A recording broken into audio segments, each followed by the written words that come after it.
Hey everyone, it's QuickyBaby and welcome back to World of Tanks, and today I've got a double helping of gameplay in top tier Chinese vehicles. Firstly, we're going to be playing the 121. This is a tier 10 Chinese medium tank that really not a lot of people consider, and that's because the Object 430U is inside the game and the Object 430U just has way better frontal armor than this tank. The Object 430U, pretty much unless you're shooting down on top of its upper plate and you're firing gold, is pretty much impenetrable.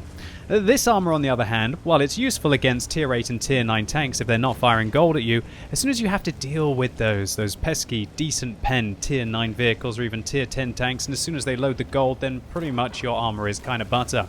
The 121 it's definitely not the best tier 10 medium tank. I'd say that would go to either one of the autoloaders or probably in the 430U's hands, because you just really can't go wrong with a tank like that.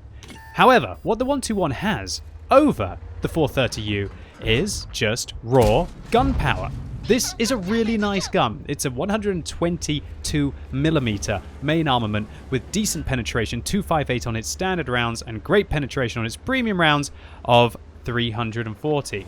But the real strength of this tank is that it fires 6.25 rounds a minute, and so that means that its damage per minute can really stack up. And when you've got big alpha damage, which means that you don't have to be constantly aiming at your opponents and you can work within the reload of it, you can see here that as long as we're firing, as soon as we reload, we have a decent amount of time between the shots, unlike something like an Object 140, for example, which has a 320 alpha damage, and quite often that means that you can be doing non-effective damage per minute, i.e. you fire one shot, then you fall back, you have to avoid an artillery, or you can't trade as well with other tanks as you could do in a 121. So alpha damage is king, as long as it doesn't come at the expense of other statistics of the vehicle. And the 121 with 0.35 accuracy, which is way better than the 0.4 that the 430U has, combined with okay aim time of 2.7 seconds with okay dispersion values for such a large caliber gun.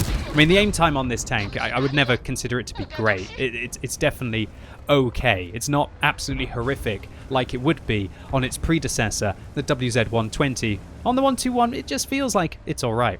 And so when you combine all of these different aspects with a top speed limit of 56 kilometers an hour and a better power to weight ratio, I believe, than the Object 430U has, or at least it feels more mobile to me, then this tank can be rather aggressive indeed.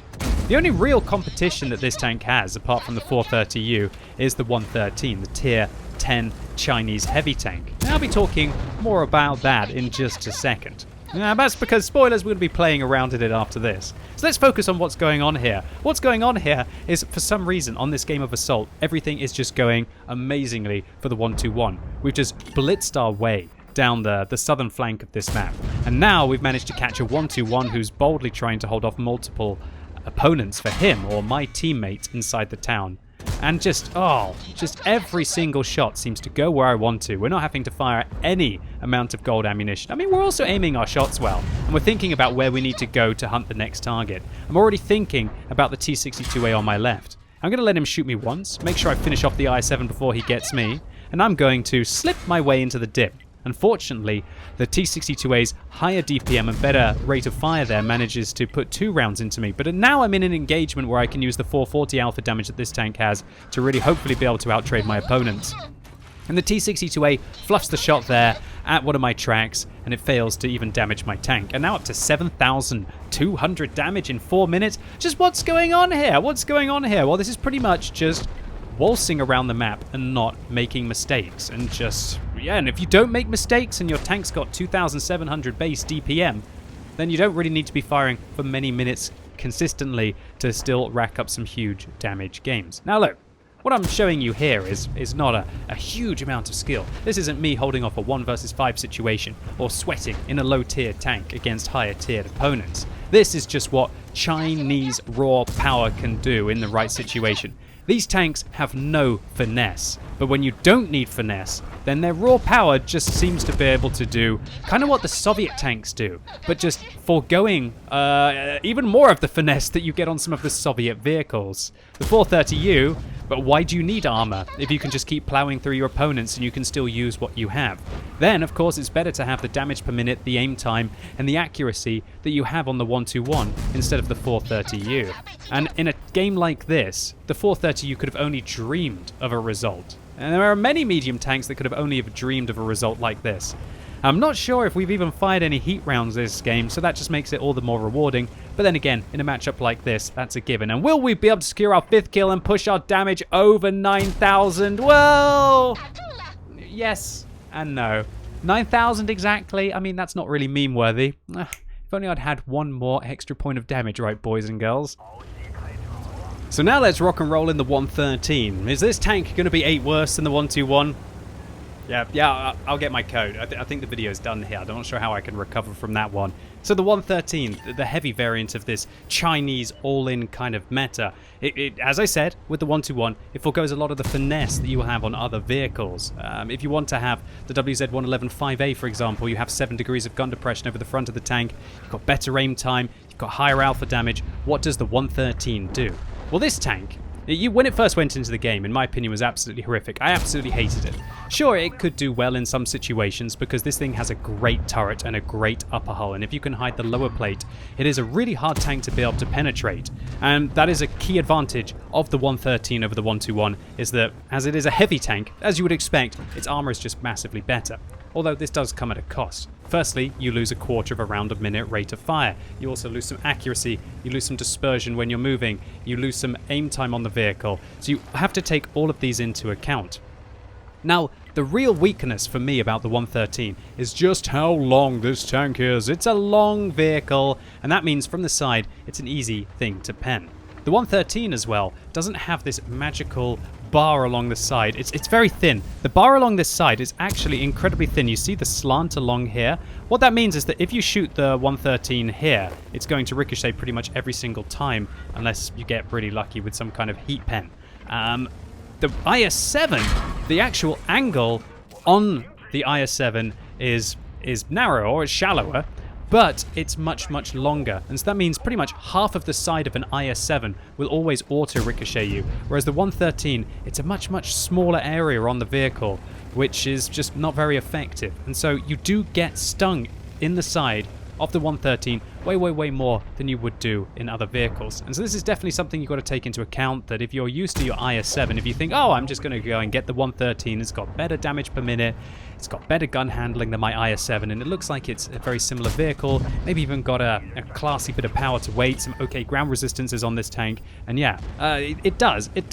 But just don't think that you're going to be able to weather the storm from the side. This is very much a frontal focus tank, or a tank that is hell-bent on making sure that its opponents always stay in front of it and never be able to engage it. Now, I've got like a bit of a funny geezer here on my team. There's a T110E3 that for some reason, I'm not sure, I think they... you can see what this kind of player's like with all the comments at the start, right? Yeah, we're just going to ignore this. And he's great. It's actually great for me that Wargaming removed the team damage. Now, while I personally think that it was a shame that they did, holistically for the game itself. He's trying to block my shots here. Okay, great. Well done, well done. We'll see if this lad, this cheeky idiot in front of me who's just trying to harass me this game by either shooting me or trying to block my shots is actually going to be able to stop me from being successful here. Well, to be fair, he actually reversed there. Maybe he's not trying to block me. We'll see. Maybe he's waiting to try and save it as some kind of little troll crescendo towards the latter part of the game, right? Anyway, I digress. Let's focus on what we're trying to achieve here, and that is to pick apart the opponents apart from... I mean, how can you... Look, do you know what this replay is going to be really good for? It's going to show you how you can just ignore people who are trolling you and still, hopefully, have big games, boys and girls. That's what it's all about. Because the worst thing that I could do is get distracted to shoot them back.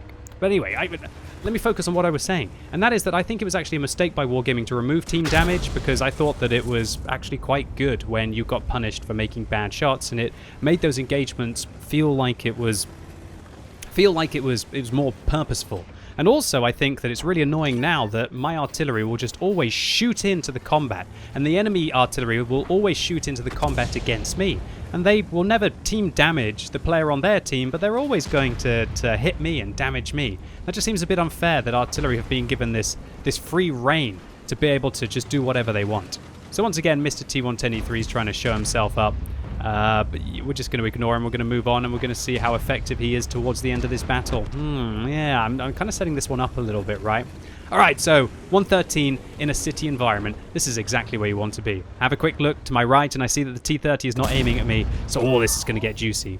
Now, I probably should have finished off the T10 there, and while the T30 is cooking for a little bit of their hit points, and I'm going to finish them off, I'm seeing that the T10 is not going to focus on me, so this is all just about grinding. And this is where your Chinese medium tanks and your Chinese heavy tanks are just awesome. They got the mobility to get around. They've got the DPM to be able to punish their opponents. Their aim time and their alpha damage is suitable as well at 440. And even with standard ammunition, as we're seeing I'm using here, we're now up to 4,400 damage. Decent stuff for somebody who, having played ranked battles so much, I have to admit, I'm a bit of a gold noob. I've got too used to using premium ammunition, boys and girls, inside the ranked battles game mode. Because really, in that situation, every shot that doesn't pen is just a complete and utter disaster, and you might end up not getting the chevron, and then you're stuck wasting your time for a huge for the rest of the evening. Yeah, it's definitely a tilter, and then you end up getting upset, tilt, and then you don't manage to focus. Inside the random queue, it's a little bit more forgiving. So luckily for me, this 50 TP realizes that he isn't going to be doing anything when I'm front scraping him there. If you're just face-hugging your opponents in the 113, you can even do it in the 121, but it's much less effective in the 121 because the upper hull armor is significantly weaker. Then you are going to be able to just mitigate most of the damage that will be against you. Alright, so the Jagdpanzer 100 looks like it shoots the T110E3. I put a shot in first. Now, pushing my damage total up to 6,000. Are we going to get another one in there? Oh, yes, we are. We just now... That's not enough. We're up to a Top Gun and 6,300 damage. And there's still 4 vehicles remaining on the enemy team. The T110E3 seems hell-bent on wasting all of their credits, putting, I think, about another 2,000 credits worth of high explosive rounds into my back.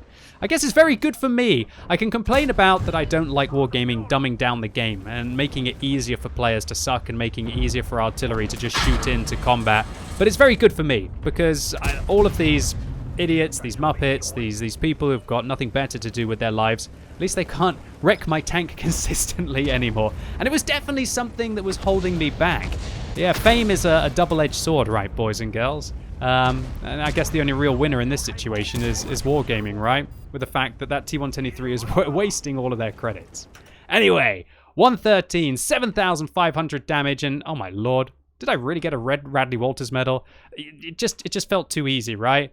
My games don't always go like this. When I do, and I have to admit, these two games, as we're going to see in the post-game stats, they happen very close together. So the first round happened on Sunday at 8:50 in the evening. This was a high caliber and a Confederate medal. Always nice when you get 5 kills and a Confederate medal, meaning you've damaged 11 tanks on the enemy team. And yeah, 9,000 damage, not bad at all. And a 70,000 credits profit. Yeah, I'll take that, boys and girls. So it was 8:50. What's the next game? Yeah, 9:15. That game was literally, but it wasn't the very next one, but it was the one after that. Can you believe I had 2 absolute monster rounds in top-tier Chinese tanks, with the 113 securing a Radley Walters medal for killing 8 of the enemy team, over half of the enemy team vanquished here, a high caliber for the 7,500 damage and 1,422 base, and I didn't fire many heat rounds until the end of the battle when I ran out of my standard ammunition, so again we make a real decent profit. And how much damage did my T110E3 do? Yeah, well done, mate. 500. Good. 11 shots fired, all into the back of the me. Probably spent about 20,000 credits on ammunition. Oh, well, it's all good. I guess, you know, small minds entertained by small things, right? Ooh, is that a zing? Is that a burn I detect? Possibly. Anyway, I can't be sad. Maybe if I hadn't had such a great game, then I might have been a little bit more sad. But when you've had 2 cracking rounds of tanks like this, within a couple of games of each other, yeah, you haven't got too much to be unhappy about, right? So the 121 and the 113, do I think that they are the best tier 10 medium and best tier 10 heavy tanks in the game right now? No, they're really not. But are they capable of absolute destruction if they are given half the chance? Yeah, of course they are. And this is what's brilliant about World of Tanks for me, that, look, while there are some tanks which are very dubiously balanced in the game, I'm looking at you, Donker and Object 279E, for the most part, wargaming actually do a great job of balancing out the game. Sure, your win ratio might be 1 or 2% less in certain vehicles than others, and for some people that makes all of the world of difference. But for other people, who just for some reason feel that connection to a variety of different tanks, then just the amount of different vehicles, and for a lack of a better word, variety inside, just the opportunities that you have to experience all of the different playstyles within it is truly tremendous. So, anyway, ladies and gents, boys and girls, that was 2 mammoth games in top-tier Chinese vehicles. Hope you like this one. Again, trying to showcase not just the popular tier 10 tanks, but also the unpopular ones as well on this channel. If you appreciate that, give this video a thumbs up, but if you hated it, give it a thumbs down. Let me know what you think about these two tanks in the comments down below. And as always, thank you so much for watching. You've been epic, and hopefully I'll see you soon.